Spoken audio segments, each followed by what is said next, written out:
Hello. Good morning. So, before we get started, I wanted to tell you a story from my PhD studies, which concluded in 2015, but the research finished in 2013 in Jordan. When I went to Jordan, I was really interested in understanding the power of media. And I met with an audience researcher, actually the senior audience researcher at one of the largest audience research firms in the region. They archive on servers all media that is broadcast in Iraq, Palestine, and Jordan. So you could imagine how much money this data is worth. And they have an office tower, floor after floor after floor of employees who are mining. And I was interested in talking with him about this. And at the end of the interview, he told me he doesn't trust politics or media. And I was surprised that someone who studies media would say such a thing. And he said, the reason is, if you look at ownership in media in Jordan, you will see that it's the elite who own everything, and you'll laugh a lot. And he advised me that if you want to change anything, you must occupy the media first, which I thought was interesting, because in my experience, being a media activist before I was a media scholar, I worked with the Independent Media Center, and that's exactly what we tried to do. We tried to occupy the media. This was in 1999 that we launched a global website offering video, offering audio, offering text. Now, this might not seem very amazing in the world of 2018, but in 1999, the internet was still a phenomena that many people had to dial up to. Remember the modems? Beep, beep, beep, beep. But also, there was no Twitter, there was no YouTube, there were web logs, if you remember that term, which later became blogs. So indie media used open source code to occupy a space so that media activists and activists could tell their story of battling against globalization and capitalism. And this website, indiemedia.org, and its open source code was later stolen by YouTube, by Twitter, to make private spaces, to make the media empires that they have today. So my talk this morning might be a little grim, because it's about imperialism and colonialism in the media. But tomorrow, I hope to build on this by talking about free media opportunities. And so as we exchange and we interact today, I'm hoping that you take a moment now, just one moment, and think of media and the ways in which you see it being used for colonialism, ways in which you think media is being used today for imperialism. Take a moment, perhaps even write a note down of what you think, because at the end, we'll ask you to share your thoughts. I really want you to write something down, so I'm going to pause for a second. Sure. I'll use the denting.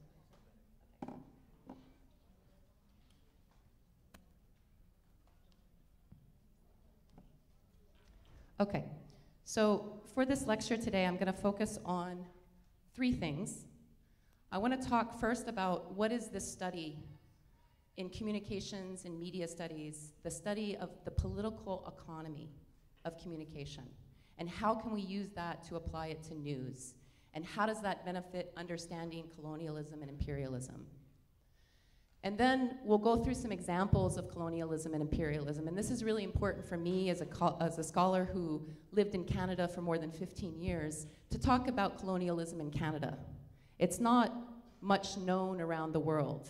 You know, Trudeau's in the media today having a spat with Saudi Arabia, but there are ways in which colonialism in media is a very lived experience today in Canada. So I'll share some of my research from working alongside of Indigenous people in Canada, the First Peoples of Canada. And then we'll talk about changing it.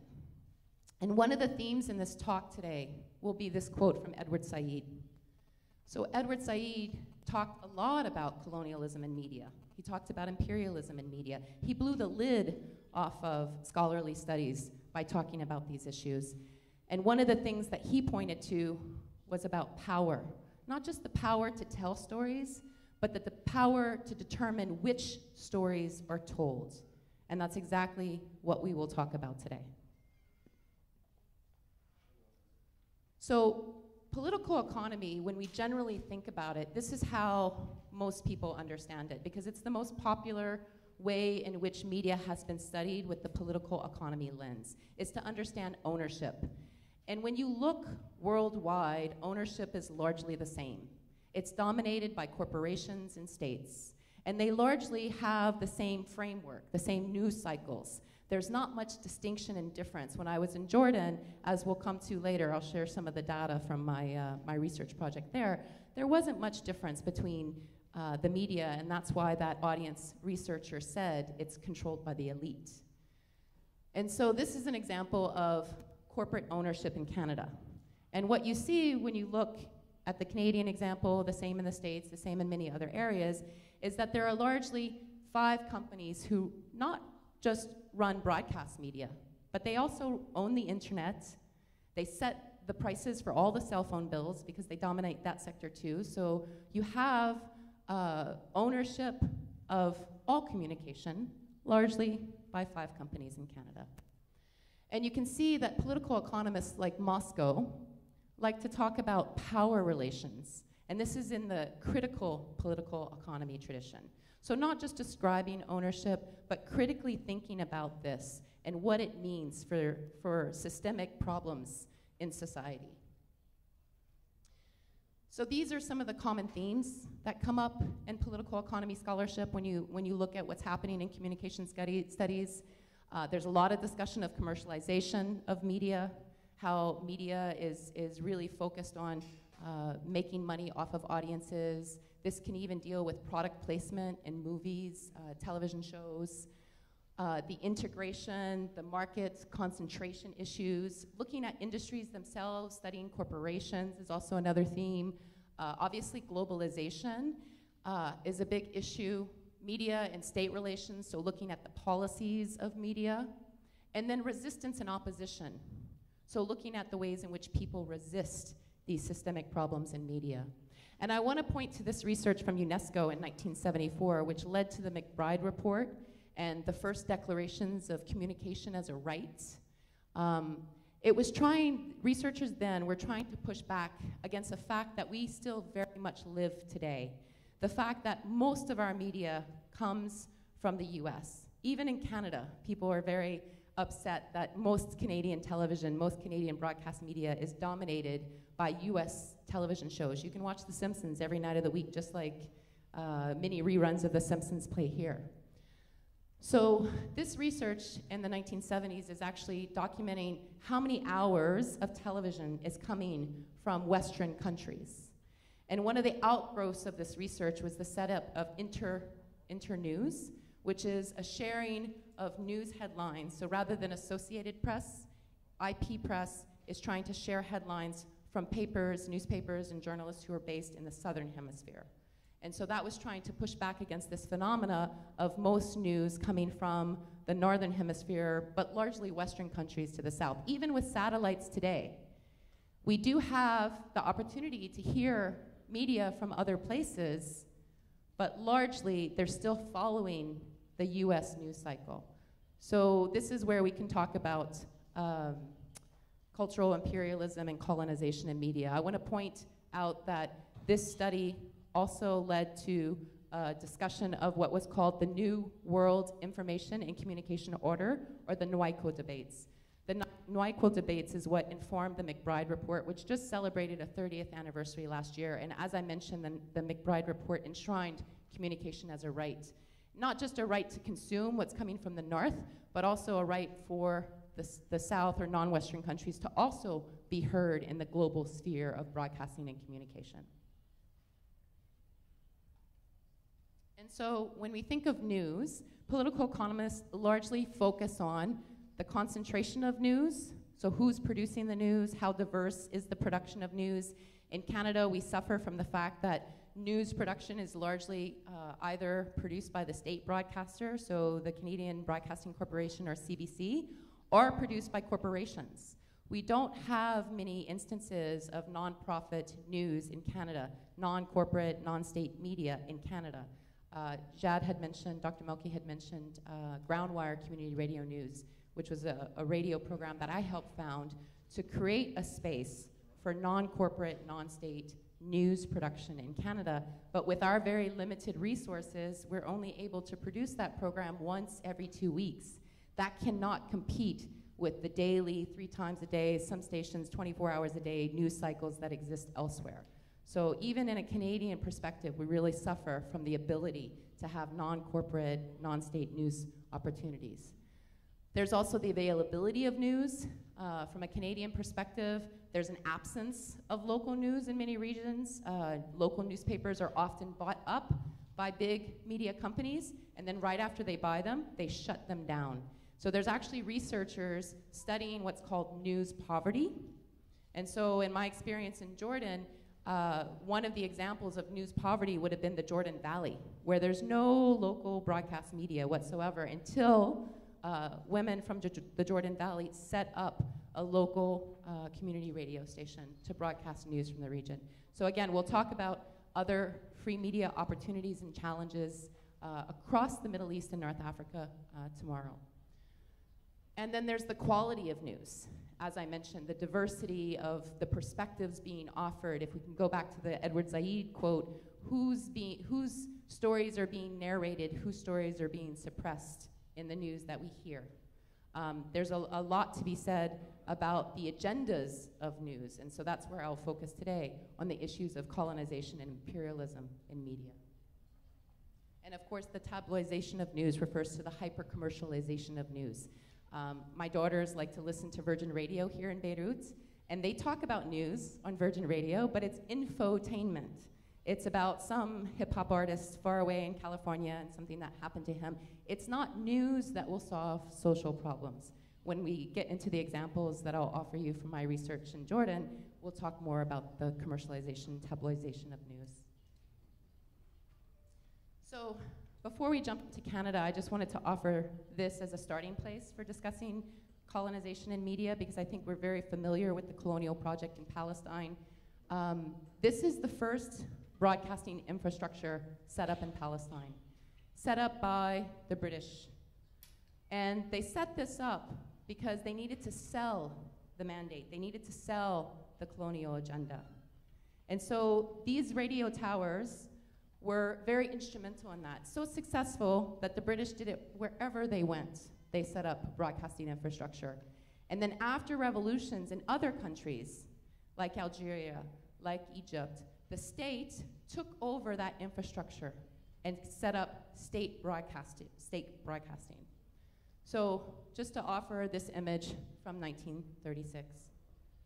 We also have here a map from Canada, just to introduce you to the diversity of Indigenous nations, and also the contradiction for those nations that live in a country now called Canada.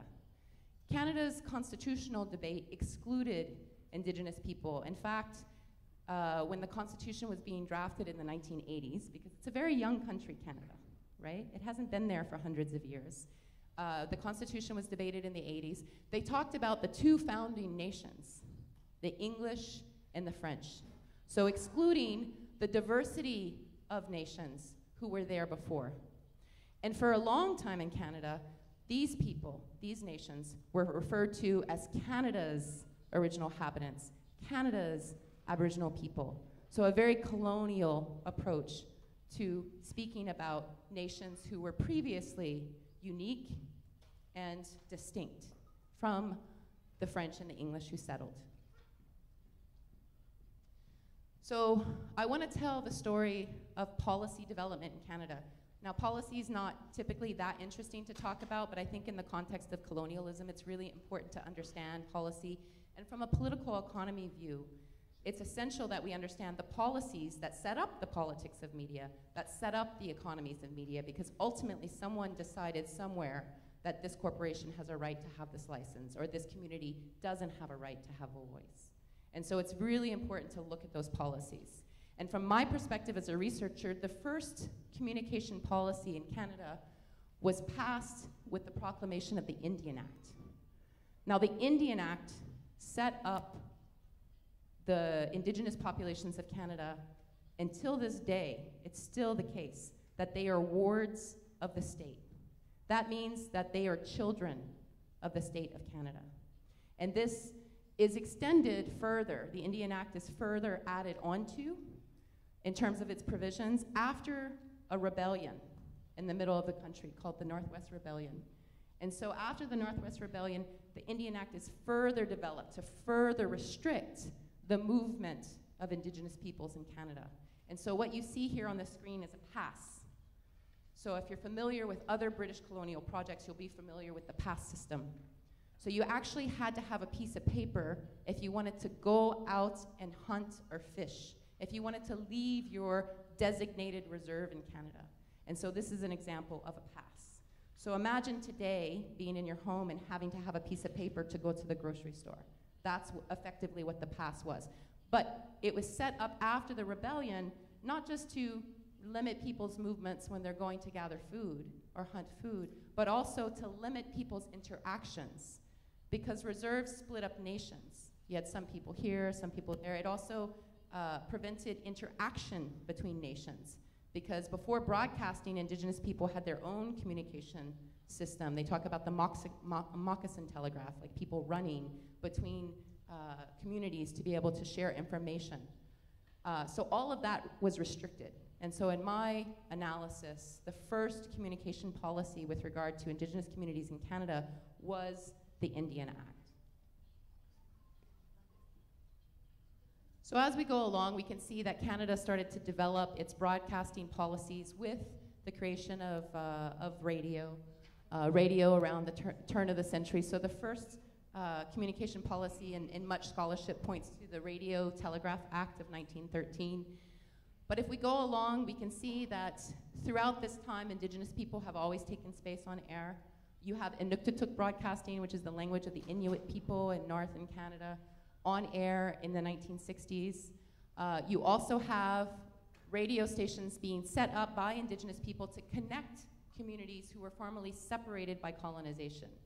So as I talked about with the pass system, the trail radio system, where Indigenous people taking apart broken radios, putting them together, and setting them up as a link between communities so that they could communicate with family, with friends, with relatives, sometimes with regard to weather emergencies, sometimes just, hey, we need some sugar down here, bring it down. But it linked communities even before the passing of Canada's first so-called native broadcasting policies. Indigenous people were already using the radio for their survival and for resisting. And so we have the first Indigenous-owned radio stations being set up in 1961. Canada actually instituted some experimental licenses after they discovered that Indigenous people were actually using the airwaves. There was some interference with some aircrafts that were flying over a region, and the pilots thought they were hearing Russian on the airs, and at that time, it was a bit of a fear that the Russians were coming. So after a freak out, Canadians realized that they were actually listening to Indigenous languages on air and thought, well, maybe we should regulate this to prevent interference. And so this is where you start having licenses being issued in the 1970s, and one of the first to have a license, one of the first First Nations community licensed broadcasters was Wawate Communication Societies. Wawate means Northern Lights in Cree. And so later on, you have the first Broadcasting Act being passed in Canada. You also have the creation of the Inuit Broadcasting Corporation, which led policy development along with Wawate Communication Society for 40 years in Canada, and they're still active in broadcasting today. And one of the reasons why the Inuit and Wawate Communication Society say that their languages are still vibrant and many people speak them fluently today, and across generations, it's not just the older community, is the fact that they set up broadcasting technology. The fact that people were raised hearing their languages on air. Because in the South, as we'll see on another slide, there's not much opportunity to hear Indigenous broadcasting languages. You can see there too, the Constitution was passed in 1982 in Canada. So here we have a lot of activity happening since 1983, not just policies being developed, so you have the Native Northern Broadcasting Policy, you also have a fund being developed, I'll talk about that in a moment, but you also have Canada making moves to settle land claims with several communities, including the Inuit, which are the most northwestern you can get in Canada. They settled a land claim, meaning that they have control of resources that Canada has to negotiate with them. Land claim settlements, so including Nunavut had a land claim settlement, created the territory of Nunavut in 1999. Other land claims are happening today. These land claims typically do not include broadcasting, do not include spectrum. And as you see here, for the Swepmec people who are in the west coast of Canada, in the interior of BC, so not on the Pacific Ocean, but in the interior, they said that, this is Neski Manuel writing, and he spoke about the Swepmec people's decision not to seek a CRTC license because they never ceded their airwaves. And for them, like the science of electromagnetic spectrum, it's part of the environment. It's a non-depletable resource. It's out there, it exists, like water, like land, like air. They never ceded this to Canada. And they are people who never engaged in land claims discussions because they haven't been treated equal with regard to nation dialogue. So for them, they didn't seek a license from the CRTC. And today you have many, many unlicensed radio stations. In fact, more than those who are licensed. By some count, there's over 200 Indigenous stations across Canada who do not have a license from the CRTC. At the last count that I did at the CRTC, this is the Regulator of Canada's website, they had about 65 native licensed radio stations in Canada. And I want to point out too this quote from the study that was done in 2005 and go back to Edward Said's quote about who has the power to tell stories and whose stories are suppressed. In 2001, Canada launched APTN, Aboriginal People's Television Network. It's broadcast on satellite and cable. It's mandatory carry in Canada, meaning that anyone who subscribes to cable in Canada receives this channel. Without this channel on air, there would be zero representation of Indigenous people in broadcast media in Canada. And this is by a study conducted by the CRTC. So Canada effectively created one space, and one space only for Indigenous people to have their stories told on cable in Canada. And when it comes to broadcasting on the FM dial, as I mentioned, there's 65 stations who are licensed, there's hundreds who are not licensed, but they're mostly broadcasting on reserve. There's no national broadcaster competing with the CBC in Canada from a First Nations perspective. And it's only recently, just last year, that CBC, the Canadian Broadcasting Corporation, launched the first Indigenous-produced program. Only last year. So this is all despite the fact that the 1991 Broadcasting Act, which was passed during the constitutional debates, it was being developed. So Indigenous communities who had mobilized to make sure that they weren't neglected in the Constitution, that Canada was not only acknowledged as being founded by the English and French, were also mobilized to inform this debate in Parliament of what the Broadcasting Act would enshrine in law. And in some ways, they made some wins. They were able to guarantee that there would be a special place for Indigenous people in the broadcasting system. And they were also able to guarantee that programming would reflect Indigenous people if and when the resources are made available. But just to explain how, even with this act, the media in Canada is still very much a colonial space because it's Canada who controls the money. This picture here, the map, refers to the Hamlin line. Now, Hamlin was a geographer who talked about Canada's need to colonize the North and different resources in Canada that exist in the Northern Territories. So this colonial geographer, his name now is on this arbitrary line that is instituted by the funder in Canada. So Heritage Canada runs the Native Northern Broadcasting Fund. And everybody north of the line in purple, all of these nations, receive money through this fund. Now it's not received on their own terms. They have to make a proposal, Heritage has to agree, so it's ultimately Canada that decides who gets funding and also who doesn't. Because everybody in yellow, everybody below this, again, it's an arbitrary line. This is not a mountain top, this is not a geographical line, this is not a broadcasting line that exists in broadcasting space. This is an arbitrary line that somebody just drew. And it's not even straight. You have nations who are split. You have some Algonquins below the line, some Algonquins above the line. Again, a very colonial representation of policy making. And so everybody in yellow doesn't get funding. So what would be the colonial agenda there? What's the purpose of that? One of the indigenous media makers that I spoke with said, the purpose of this is to make sure everyone in the South is assimilated, everybody in that yellow. Indigenous people don't have access to in-language programming south of this line, or very little access, so there's very little language spoken south of this line. We know from the experience in Hawaii, where they had a massive revitalization campaign for the Hawaiian indigenous language using radio. Radio is extremely valuable, not just for language, but also all types of education, health, social development. Radio helps with literacy and so on. And so south of this line, there was an assimilation agenda, and it's been effective till this day. I want to play a clip from Monique Manach, who's Algonquin and whose community doesn't have access to this funding. And I just have to figure out how to get this over here. Here we go. That wasn't too hard. So I'll just play a few minutes of this clip.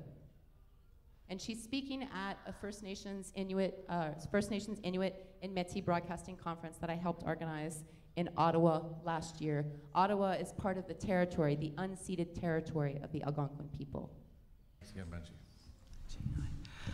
When I came in this morning, I wasn't sure if I was going to be speaking about the right thing. Now, having listened to Banshee, I don't know what to add. My reserve is a very small community, about 350 kilometers from here. It's up in La Vérendrye Provincial Park. And if you want to see third world so close to Ottawa, just come see Rapid Lake. They've been, they're unceded, they're unsurrendered. Again, Canadian citizenship has been imposed. As recently as 2009, Indian Affairs saw fit to remove the traditional leadership and impose an electoral system. And from what we've been told, this hasn't happened since 1924 when they surrounded the Longhouse at Six Nations. They have been struggling against clear cutting, and now they are struggling against Copper One. Now that they've cut all the trees, they want to mine, and they want to create an open pit mine. They have an 80-kilometer stretch of land through the heart of our territory that they want to turn into an open pit mine. And what I don't understand is that the tailings and the pollution from that mine are going to flow right past this university and right past Parliament. And nobody seems to see that. The community entered into what they called a trilateral agreement in the early 90s, and it was a result of their blockading against the logging. And this trilateral was heralded as a new measures to harmonize co-management of the territory in order to meet the criteria for this new agreement, because they were in a reimbursement situation with the government. The community had to use some of their programming dollars in order to do the maps, in order to determine where their medicines were, where their moose yards were, where their spawning grounds were. And then the federal and the provincial governments walked away from a signed agreement. And then they said, you've misused your funds. And they put them under third-party management. And 10 years ago, the debt was $80,000. Today, it's well over $1 million. There are no plans to remove the third-party manager. The accountant firms are getting rich. And then they came in and started cutting. And now they want to mine. This new administration has again been forced to administer imposed Canadian laws as opposed to our traditional leadership and our traditional way of life and our traditional laws. What we're looking at doing is starting a community radio station. There are maybe 200 to 300 people left, 250 to 300 left on the reserve. And I won't talk to you about the community split that was a result of the trilateral agreement, where almost half of the reserve left and created a settlement they called Manganajik, which is about a half an hour away. And then the Canadian government, because they were all on social assistance, wanted to cut them off because they were no longer living on reserve. Fortunately, up until that point, the language retention in the community was about 80–85%, because they were an isolated community. The community was only formed in 1961. However, at that point, they started removing the children for residential school. So we have a very small, very traumatized community who are struggling very hard to maintain their traditional activities. They have to live off the land. They have to. That is their way. That is our ancestral activity. That is how we've always survived. And half of them have been cut off of welfare. There's no store. There's no economic development. There's nothing in the community. There's a health center and a very moldy school, which goes to grade 6. And after that, 13-year-old children have to leave home if they want to complete high school. There are several reasons why we're starting a community radio station this summer. One of the main reasons, preserving the language, absolutely. But also, in case Copper One comes in, or the Sûreté de Quebec come in again with tear gas and batons, there will be a communication system in place so that the people can either be warned or they can be rounded for help. Needless to say, this community does not want a CRTC license. And yet, without a license, even an exemption, there is no funding for this radio station. And that's the crux of what I want to talk about. There needs to be a place for communities such as Rapid Lake to access the type of funding for communications without the need to bring imposed federal laws into the community. There needs to be a place. So of course you can see her full presentation online. In fact, the archive from this entire conference is available online. All of the presentations that were made from June 15th to 17th. So 3 days of speaking, not only about history, but current challenges.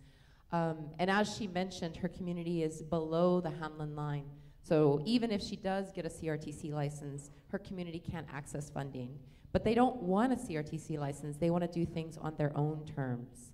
And not just broadcast in language, but broadcast in a way that they can protect their community. They have had the police, the provincial police of Quebec, come to their community and beat women and children to allow mining trucks into their community. So women and children come out to try to stop the trucks as protectors of the land, and then the police come and beat them, tear gas them, to allow those trucks through. So it's probably and highly likely that it's not in the interest of Canada to support them in creating this communication system that would ultimately allow them to resist Canada. So I want to move to Jordan, and we'll have a chance to talk more about all of this if you have questions. My own research in Jordan draws a lot of inspiration from Massad's work on the colonial effects.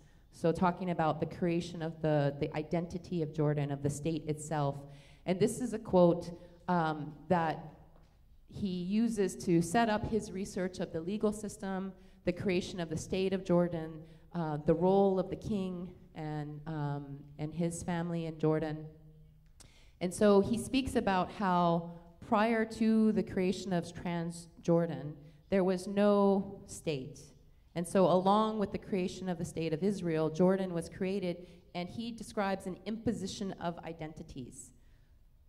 So the state of Jordan is something that through broadcasting, which he does describe somewhat, it's not the focus of his research in this book, but through broadcasting, they were able to create and impose this new identity.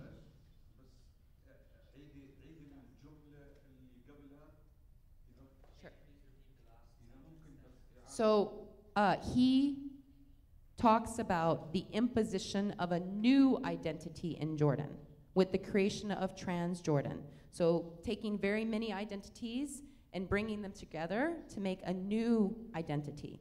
And not only a new identity, but he says here, creating an identity as if it had always existed. You can see here, they were not deployed as new, which in fact they were, but that they were eternal essences that had always existed. Now the focus of his research, as I mentioned, was the legal system, but he does give examples, a few examples from broadcasting. One was the airing of music and the kind of music that aired and the way in which music is talked about on air and whose identities are ascribed to it. We also have the FM dial today in Jordan, and my research took me to 16 of Amman's top stations, and the main question I was asking was, what identity do you promote to your listeners? How do you position your radio station? And what was interesting in visiting these stations was that a lot of them do English programming. And I actually have a slide here of some of the main outcomes that I found in my research in visiting these stations. So in terms of the amount of stations broadcasting in English in a country where not everybody speaks English, maybe in Amman you have a lot more, but even in terms of broadcasting in range, you have the stations here in blue who broadcast to Amman only, nearly a majority of radio stations that I visited.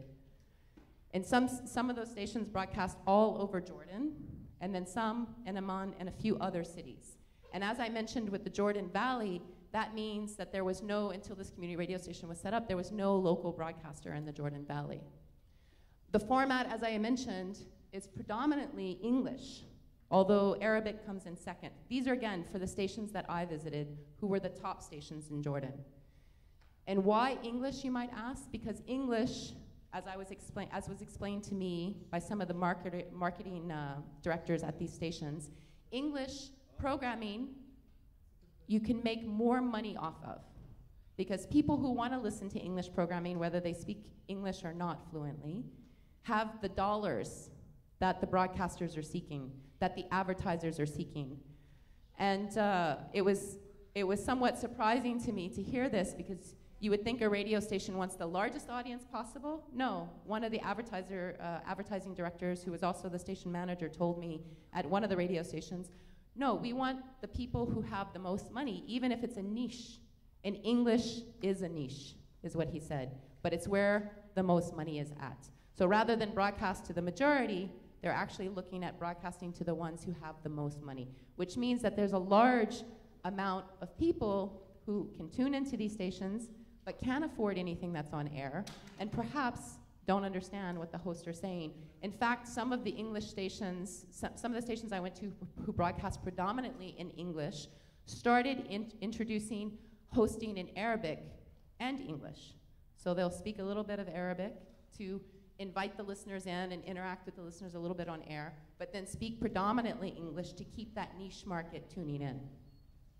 And one of the things also that came out of my research, again, this is taking a political economy tour of the FM dial, looking at the content, looking at the kind of income, the broadcasting range, where is the content going, but also looking at ownership, was that when you look at which radio stations are state-owned, which radio stations are run by the military, which radio stations are run by the police, you then have a majority of stations, including the ones who are run by media conglomerates, who are broadcasting largely from the perspective of the government.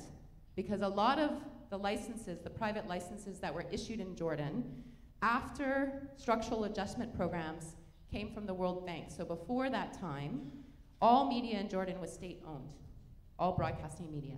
And so after structural adjustment programs from the World Bank, one of the programs that was imposed by the World Bank was privatization of the FM dial. And so the licenses that were awarded to friends, business partners, mostly friends related to the king. And so when you listen to the content on the FM dial, you don't have much news content. A lot of it is music. A lot of it is game shows. And a lot of it is programs trying to fix individual problems, and I'll come back to that in a second. But these were the main conclusions that I had after touring these stations and thinking about the politics and the economics behind these stations. That there was a monopolization of state power within the FM dial. That we can also see how national identity is imposed, somewhat about going back to the quote from Joseph Massad. And one of the stations that I had visited that was an English station playing English music, switched its brand, which often happens for corporate radio stations. You'll listen to one station and then overnight they'll change their brand and they'll relaunch a new station the next day. Had launched to be Neshama FM. So this is their logo, and they played 100% Jordanian music, and they're still on air today. So the station that I visited doesn't exist anymore. It's the same owners, same hosts, but just different format. And so their format changed to be 100% Jordanian.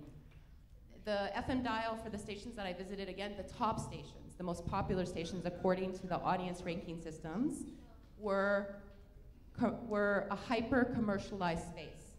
So stations among the top stations were the ones who played the most advertising and made the most money and charged the most for ads to get on air. And we also see the ways in which these stations maintain social peace. So what do I mean by that? Well, maintaining the status quo means not dealing with systemic problems in society. We can talk about water infrastructure in Jordan like we can in Lebanon. We can talk about electricity infrastructure as well. These problems are not discussed on the FM dial, nor are there solutions proposed largely, save for Radio Balad. So I had gone to Jordan to study news programming at Radio Balad because they predominantly air news and public affairs format programming. For a community radio station, that was a bit of an anomaly for me because lots of radio stations, community radio stations exist in North America, but they're predominantly music stations or public affairs formats. But even that is in a minority to the music shows that they play. And news, as I mentioned from a Canadian experience, aside from Groundwire, in the station that I work at, CKUT in Montreal, there's very little news content aired on community radio stations. So to come to this station, Radio Balad in Jordan, was very interesting to see that they predominantly air news programming. And so when I asked why, it was because they were trying to address systemic issues in society and promote solutions and actually engage individuals in debates on air and get them discussing what are the solutions.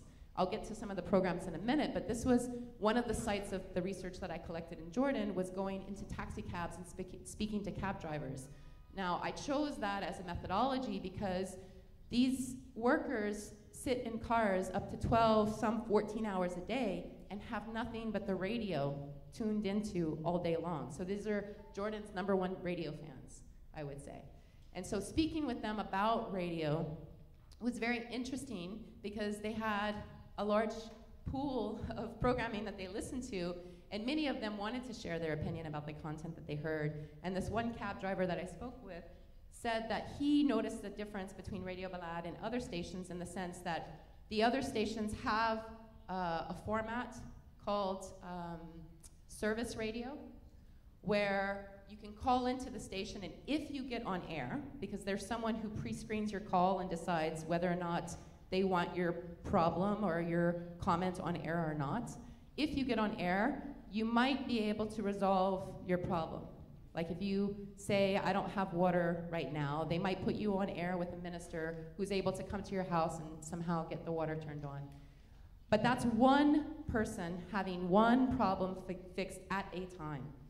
Whereas Radio Balad would air content that deals more with the systemic problems, talk about water infrastructure. Let's look at the water ministry.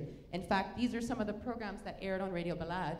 Eye on the Media looks at media in Jordan. Who owns media? So a very political, economic view of the media. Who owns the media?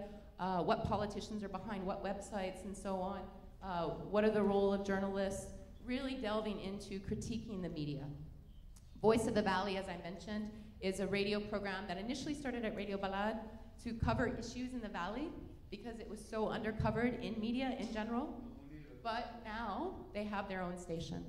And then we have Nas o Nas, which is People and People. It was a show covering human rights issues in Jordan.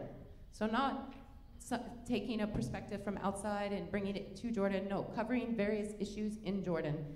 And then the Parliament show actually looked at not just the debates that were happening in Parliament, covering them live, but going into discussions, and not just with the most popular politicians, but people who don't appear in the media. So we're trying to bring in distinct voices.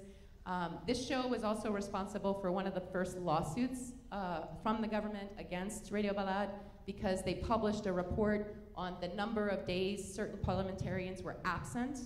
And so when they did that program on air and followed up with a published report on their website, they were initially sued, but eventually won, and weren't required to pay the fine that was initially imposed. So in addition to talking about the political economy of the FM dial in Jordan and looking at the kinds of programming and the kinds of news on air, we can talk also about the political economy of spectrum. And so as I mentioned, with regard to the Shwepmek people who didn't cede their airwaves, there was also an effort worldwide to colonize spectrum. And this goes back to the 1906 conference for the Radio Telegraph Convention. So you can see that there were 30 states who participated, only 30. And this was like the rush on Africa by imperial powers, where once the communication technology was discovered and implemented, people wanted their slice. And they wanted it for them. They wanted it for their states and their militaries. And so this idea of carving up spectrum, like carving up continents, goes back to the early 1900s. And we can see as well, and just a preview, I won't play this video clip, but I'll just talk about it because it's a bit long. We can see this as well with internet infrastructure. And the reason I wanted to play this clip is many of us use the internet. You probably even have it in your pocket right now if it's not in your hand. But we use the internet every day, but we don't understand that it's not a space. It's actually a wire that runs through the sea, undersea cables, connect us all to Wi-Fi, to internet, and allow us to use this. But the companies who set up these cables are the same companies who set up the telegraph cables at the turn of last century. And so those companies are largely dominated by British young investors. And so this clip from Andrew Bloom talks about discovering the physical side of the internet because his internet got cut one day. In fact, a squirrel had chewed through the wires. And so that, him as an architect, journalist, he got interested in this idea, well, what is the architecture of the internet? And so I would suggest you check out this TED Talk. It's only 12 minutes long. And he talks about these undersea cables. And he ends with a whole discussion about how these cables get laid. And he actually travels to Africa, the West Coast, to see the installation, the connection of one piece of this continent up to this global network. And he speaks about these British-owned companies, not necessarily with an anti-imperial or decolonizing analysis, but it's still interesting to see that the architecture of the internet is largely based on the same technology, even the way the cables are installed. He points to the fact that there's local laborers, And then you have the British officer, the company standing in the background watching. You have the same thing here. You have the local laborers, and you have the British company officials watching. We must consider not just the architecture of the internet, but how the internet is used to benefit states and certain states. When I was in Jordan, it was very popular for people to be doing online activism and using all sorts of social media for online activism, but it was also one of the main reasons why people ended up in the security state offices as well. Because all of that data online is collected and analyzed and used to shut down activism. And this map was released when I was in the field in Jordan doing my research, and it was interesting to debate this with media activists there, particularly about their use. So this is the NSA's Boundless Informant Act. So all of the data that you see collected here is shared with the National Security Agency in the United States. And this is Snowden that released this through The Guardian and ultimately released lots of other things through The Intercept. And you can see here, Jordan is red. And red means that it's most collected and most gathered and analyzed by the NSA. I wanted to share this just to take us back to the 1990s. I don't know if anybody recognizes this face, but I'll play the clip and then we can talk briefly about it afterwards.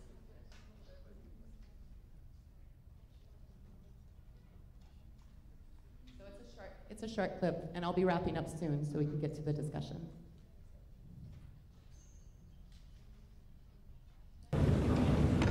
Video news release, the high-tech PR blurb.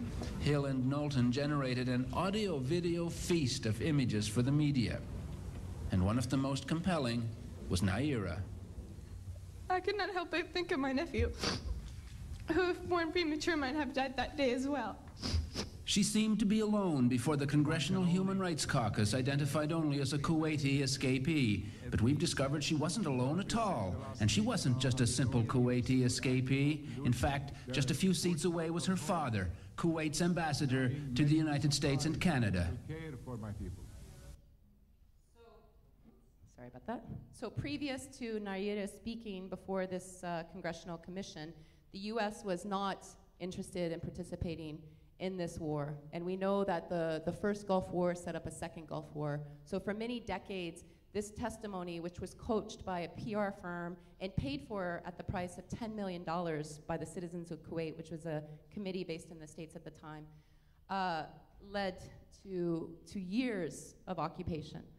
So this is one example of imperialism in media that we can go to from the 1990s. Sorry, I'm just trying to figure out how to get back.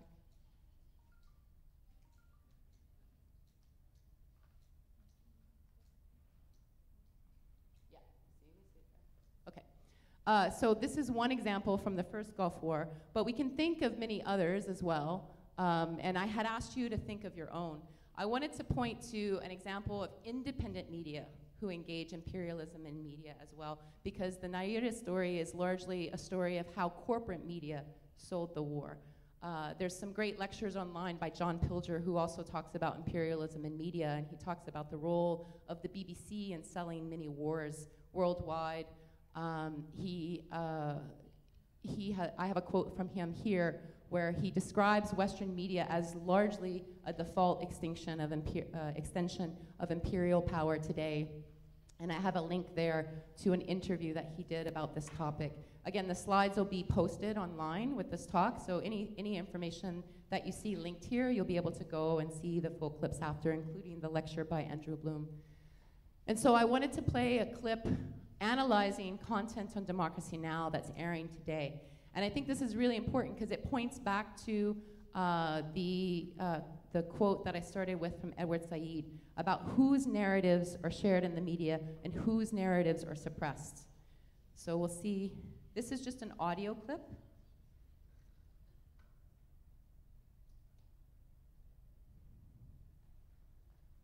And it's short as well.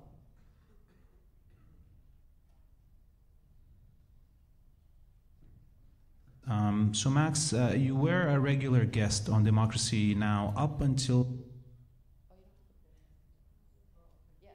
2014. In your opinion, how harmful is the coverage of Democracy Now! And The Intercept to the mobilization of anti-war movements in the West? Well, I think extremely harmful, because they're looked to as the adversarial brand of progressive media. And it's not just what they're covering or the guests that they're having on. It's what they're not covering. And so you won't have a guest concisely explaining how the U.S. enacted a multi-billion-dollar project to arm Salafi jihadi rebels. You won't hear a guest. If you do, it happens very rarely. You won't have a guest explaining concisely how those so-called rebels played a pivotal role in driving the deaths of possibly hundreds of thousands and a refugee crisis. And you won't understand how the U.S. partnered with Qatar, with Saudi Arabia, the UK, to enact a neoconservative program which has been on the table since the Iraq War or before to basically shatter the Middle East. I hear Rania's voice, so I guess. So this excerpt comes from a program called Radio Free Palestine, and I'll talk more about it tomorrow. But it was an analysis of Max Blumenthal in conversation with Laith Marouf on this program, talking about the limitations of independent media. Now, Democracy Now!, if you've heard this program before, was very inspirational during the war in Iraq. They broadcast themselves and promoted themselves as journalists who were embedded with the peace movement, because if you remember, the term embedded journalist became very popular with the second occupation and invasion of Iraq. And so they took the counter opinion, right? You had US journalists, Canadian journalists, British journalists going and being embedded with soldiers from those countries, but then you had Democracy Now! Embedding itself with the peace movement and bringing any kind of perspective it could find, but one for peace. And that's why they call themselves Democracy Now! But unfortunately, today, many of the guests that they have on Democracy Now! Are not advocating for peace. And that, from a media activist perspective, even from a view of looking at the politics and the economics of Democracy Now!, is a huge contradiction to where they were before. So just to wrap up, we can think of the political economy lens, as I had mentioned, with regard to these themes. But I think the important theme coming out of this probably maybe depressive conversation today, if you didn't know much about Canada, it's not a rosy picture to paint of Canada. But unfortunately, from the perspective of First Nations, Inuit, and Métis people in Canada, it's not rosy when you look to the landscape, when you look at the politics behind broadcast media, when you look at the economics behind broadcast media, you see a landscape that's largely upholding the colonial identity of Canada, as we saw Massad in my own research speaking about the colonial identity of Jordan. So Marx pointed to philosophy as not just some way to describe the world, but a work that we all engage. When we think of theory, when we think of political economy of communication, what we're ultimately trying to do as critical scholars is to discuss how we want to change the world. So going forward today in discussion and interaction on these topics, I'm hoping that you can share your example that I asked you to think about before of colonialism in the media, of imperialism in the media, but don't just share that example, perhaps even offer a solution for how you think it can be changed. Thank you very much. I appreciate your time today listening to these examples.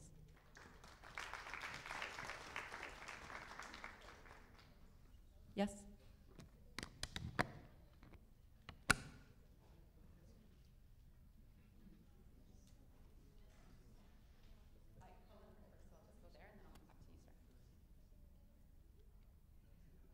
Thank you so much for this interesting presentation. I just have one question regarding the the community radio in Canada, because you said that most of media is either state or corporate media, and I heard about very successful community radio that recently managed to help in a lot of situations, especially in the case of migrants and refugees and the refugee crisis that emerged in 2015. So I want to know from you, how do you evaluate these initiatives and to what extent they are capable of maintaining their sustainability? Because I heard also that they are they started very, very, very well, and now they are encountering a lot of problems related to the funding. And I have another question. Regarding state media, actually, in some cases, some people just need it. In Switzerland, for example, we had this Nobilag. Of course, you might heard of it. It's a Nobilag initiative that was raised by the right-wing party, and it was to stop funding the state television in Switzerland from the taxes of the people, and actually people refused this. They wanted to maintain and sustain the funding from the taxes of course, the public services and everything. So sometimes it's just something good for the sustainability of the media and the diversity of the programs, and to have good public service provider. So how do you evaluate this also? Thank you.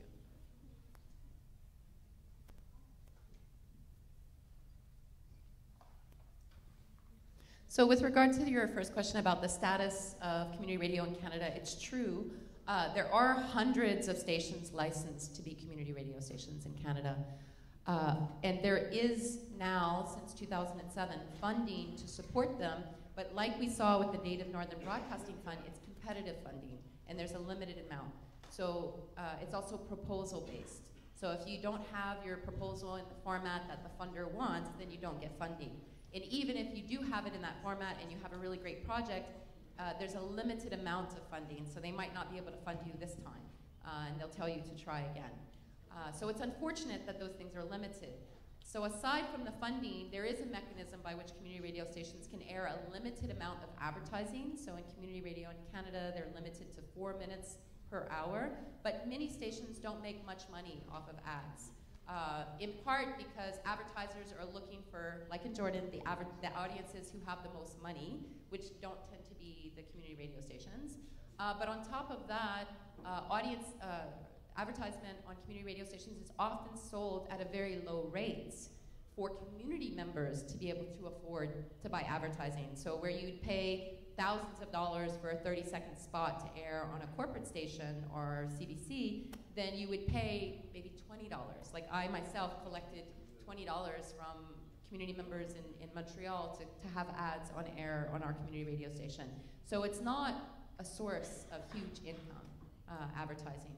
And community radio stations, because there's so many licensed, are often the only local broadcast media. So like I said, in the Jordan Valley, with that community radio station there, and because of the issue of news poverty that I spoke about, it's often the only local broadcaster. But this is in communities where the population is small. Like outside of Canada's southern cities, which are all generally 50 kilometers from the US border, the rest of Canada, which is a huge country, has very rural populations. In fact, half the population of Canada lives in small towns.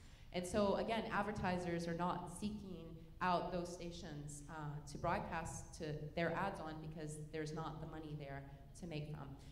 I have an article that I submitted with the Community Media Advocacy Center recently about the phenomena of the commercialization of community radio.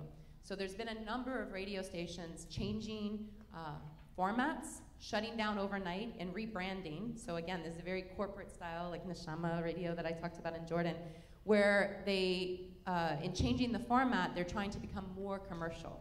So it has yet to be published, but hopefully by the end of the year, this will be published. And it discusses this phenomena and documents it at 2 radio stations predominantly.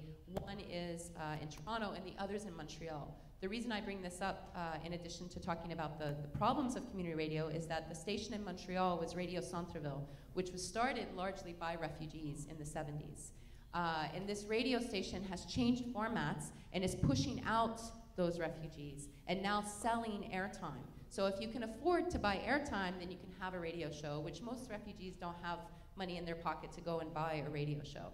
So we can see ways in which, yes, community radio in the past might have been a space for refugees to tell their stories, to share their news, to broadcast in their languages, but it's increasingly becoming a commodified space and a commercial space, and the regulator in Canada has yet to make any real policy against this. In fact, they changed the policy during the last review of the policy in 2010, and this is all discussed in the article, to actually facilitate what we call the hyper-commercialization of community radio. So actually allowing community radio to no longer be predominantly run by volunteers in Canada, letting it be run by paid staff. So there's a lot of changes to community radio in Canada that don't make it the same. Now the issue that you brought up with public service broadcasting is interesting because within the debates of public service broadcasting, there's sort of two ideas. One is that it's serving the public, and the other that is serving the state. So I talked about that a bit in the Jordanian context, or even in the CBC context, or citing Pilger and talking about the BBC. We can definitely speak about all public service broadcasters as state broadcasters, but in some contexts, people are really upset when you do that. Like when you describe the CBC as a state broadcaster in Canada, most Canadians get really upset. They're like, no, it's in the public interest, it's for the public.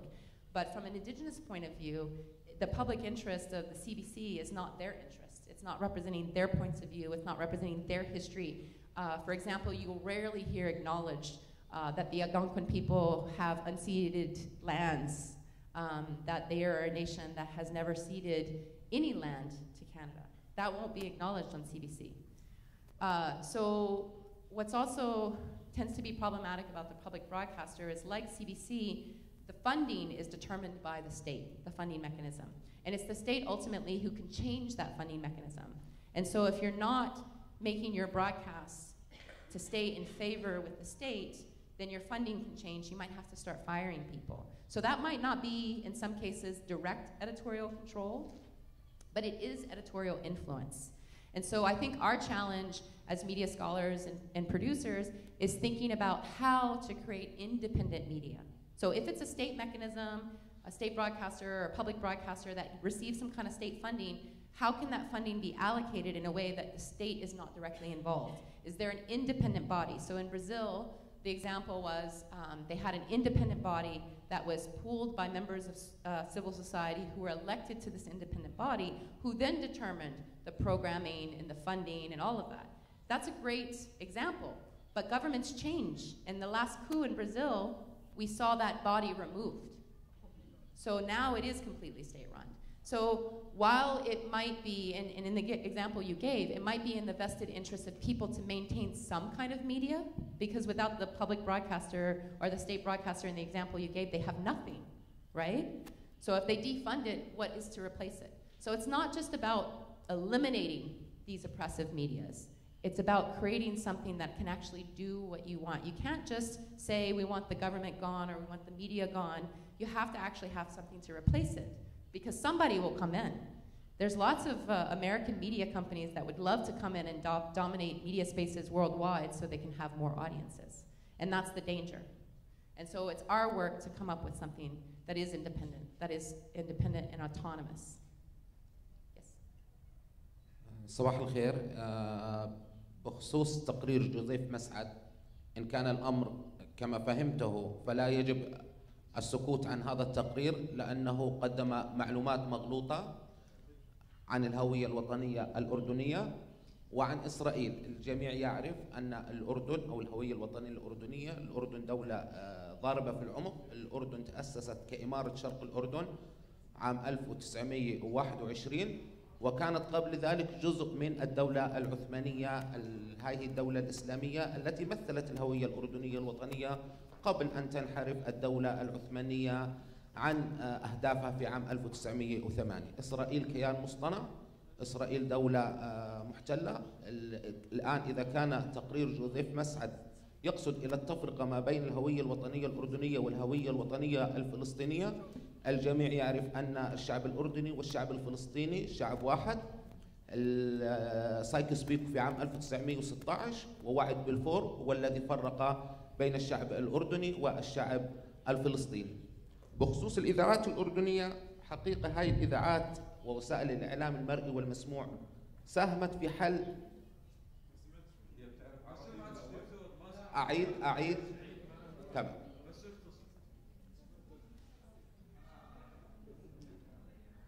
أوكي.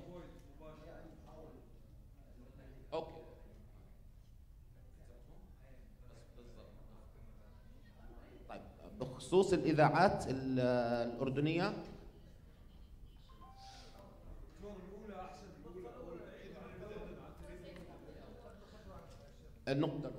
النقطة الأولى تقرير جوزيف مسعد.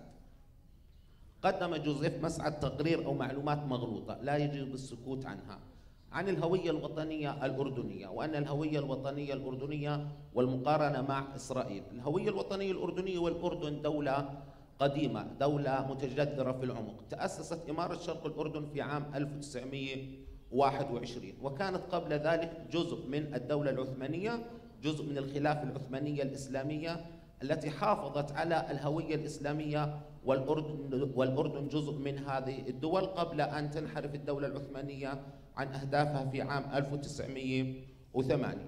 إسرائيل دولة مصطنعة، إسرائيل كيان دخيل مغتصب، لا يجوز الآن المقارنة بين الهوية الوطنية الأصلية وهوية مصطنعة لا يعترف بها. بخصوص الإعلام ووسائل الإعلام المرئي والمسموع، ساهمت حقيقة وسائل الإعلام المرئي والمسموع والإذاعات الأردنية في الحل الكثير من المشكلات التي يعاني منها المجتمع الأردني.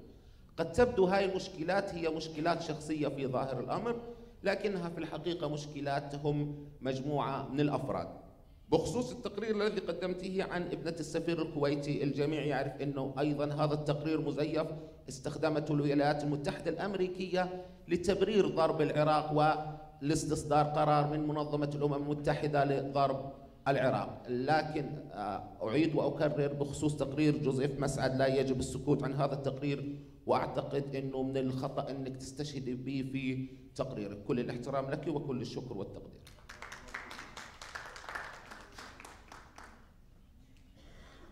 Yes, of course. It's not a comparison with Israel, and I don't think that I meant to say that. I think that what he was describing was that before the creation of Transjordan, that there were many different identities, and sure, very old identities.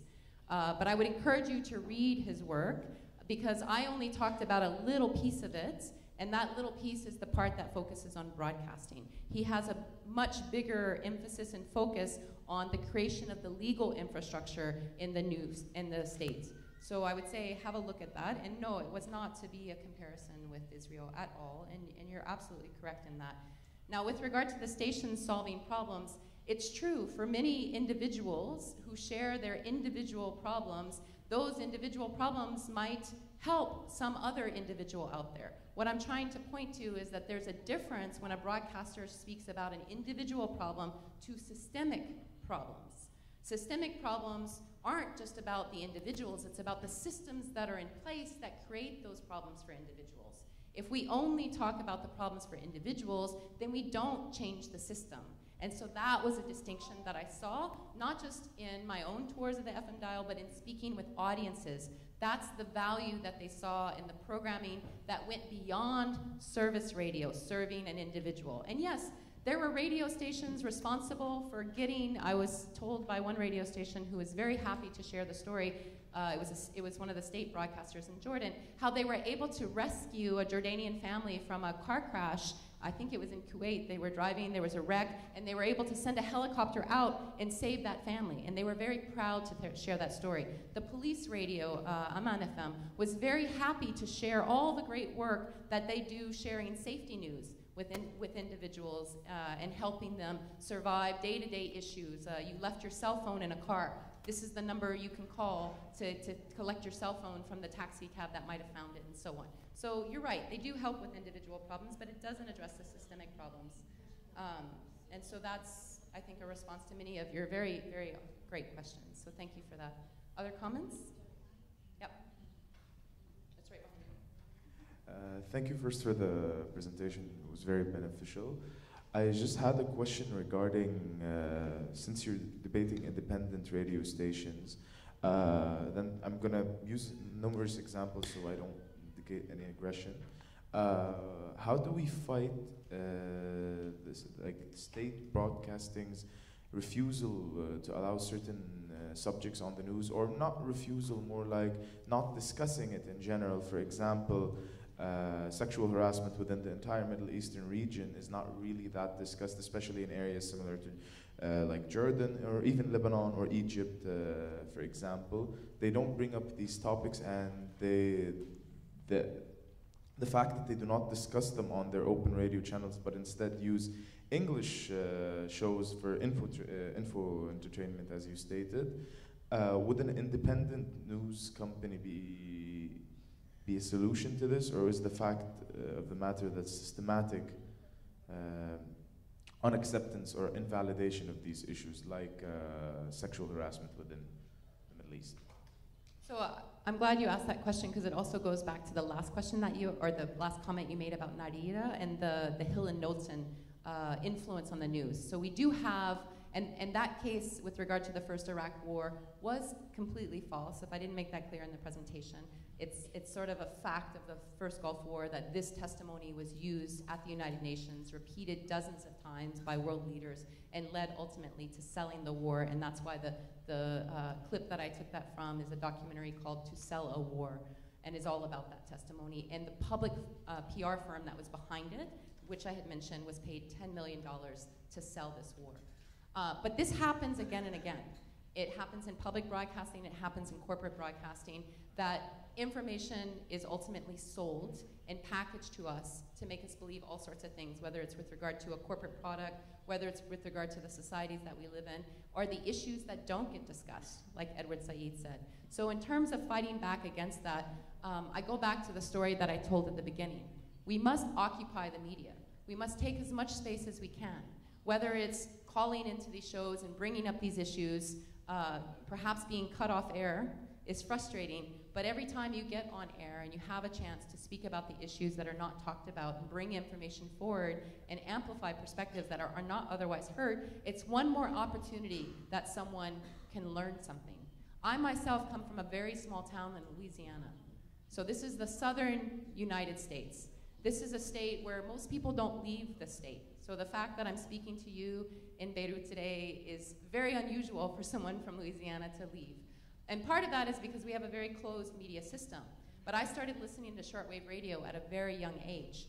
And the stations that I was tuning into were sharing news from around the world. And radio was a huge part of my social, political, cultural education, and that's why I have such an interest in studying the media today. So I do think we must occupy as much as possible, and we must hold that the media that is broadcasting, that is taking space, and eliminating or suppressing certain narratives in media, we must hold them to account and take as much space as we can, and even create our own spaces that are autonomous, that are independent, to cover the issues from the perspectives that we want. And tomorrow, the lecture that I'll present is Free Media Opportunities from Africa. Some of them are doing it within very restrictive legal frameworks, so where policies don't allow for independent voices. And you'll see tomorrow how activists are taking space and are doing things differently. So if you come tomorrow morning at 9 a.m., you'll get a tour of the region and some of the challenges and opportunities we have there.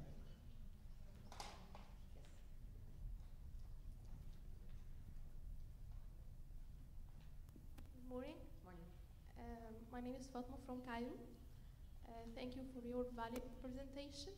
My question is about your experience in conducting research in a different community in Jordan.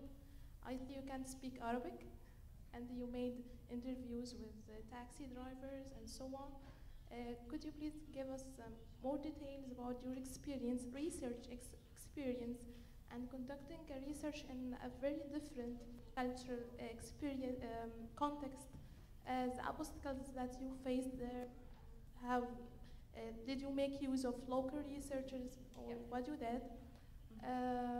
On another side, I say it's okay to make a presentation about Jordan in a session under the title of the political economy of news.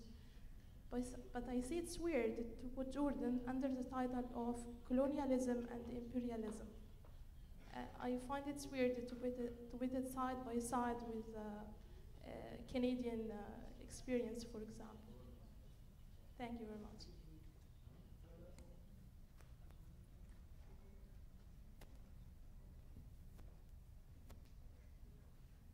So to go to your first question with regard to doing research in Jordan, I had 3 trips to Jordan. The first one was when I first met the radio station, and that was a brief visit. I spent a couple hours meeting different members of the station, and I had produced a report for the community radio program that I work with. And so in going back to do preliminary field work, I went with my daughter, who was 5 at the time. And so traveling with her in taxi cabs was an opportunity to interact with people, because when you have a child with you, if you're a woman traveling alone, maybe there's not so much interaction with you and male taxi drivers. But with a child there was a lot more interaction. And I was studying Arabic at the time and doing intensive programming. And so I had some Arabic. I was able to talk about my jawji and my research and these kinds of things. But going back to the field, there was still the limitation of not being fluent, but also not knowing Amiya.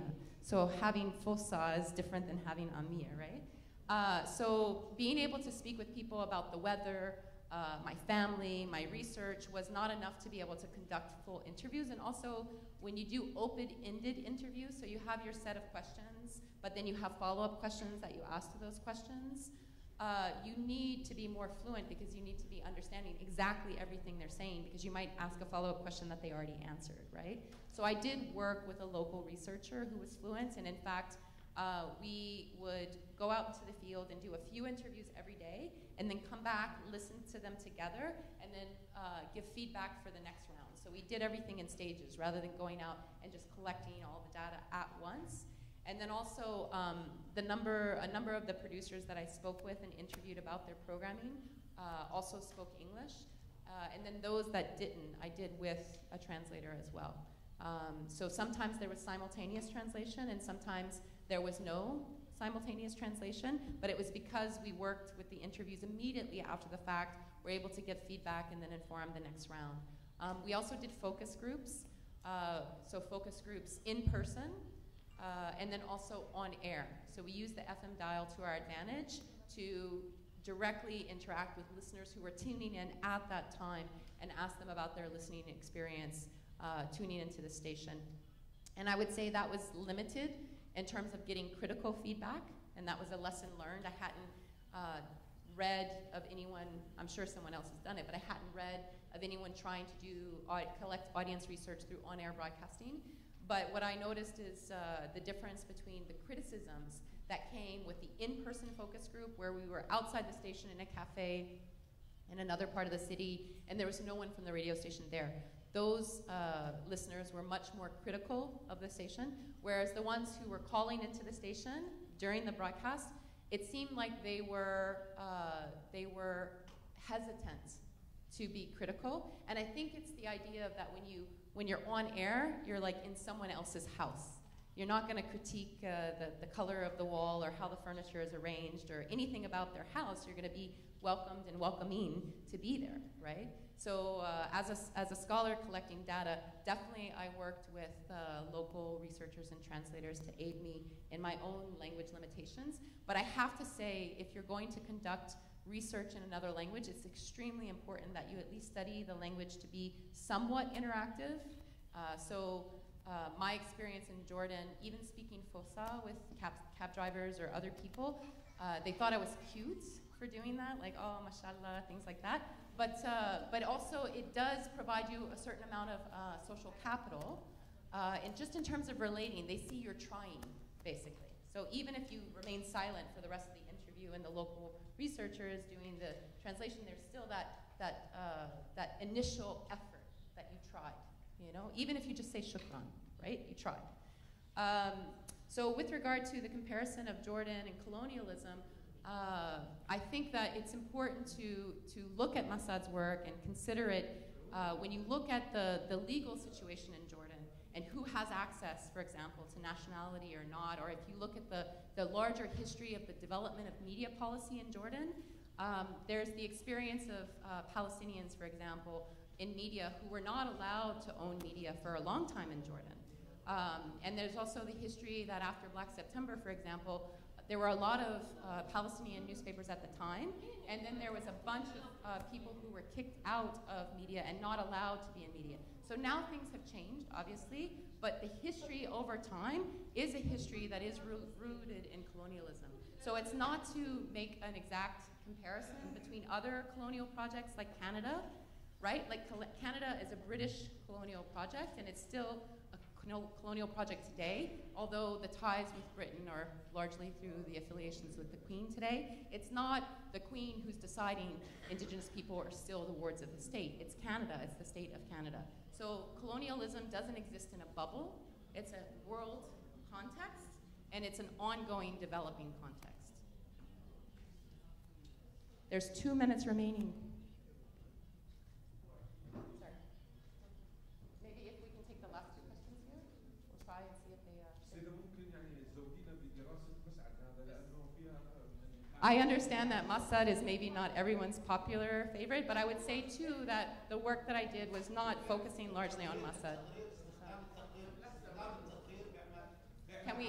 Can we just hear the last two questions? We can talk after, no problem. Yeah.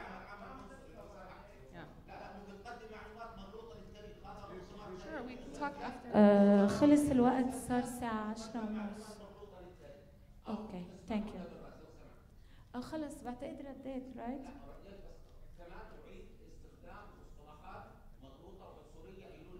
تمام. Doctor, we have 2 more questions, and then we can talk to him after.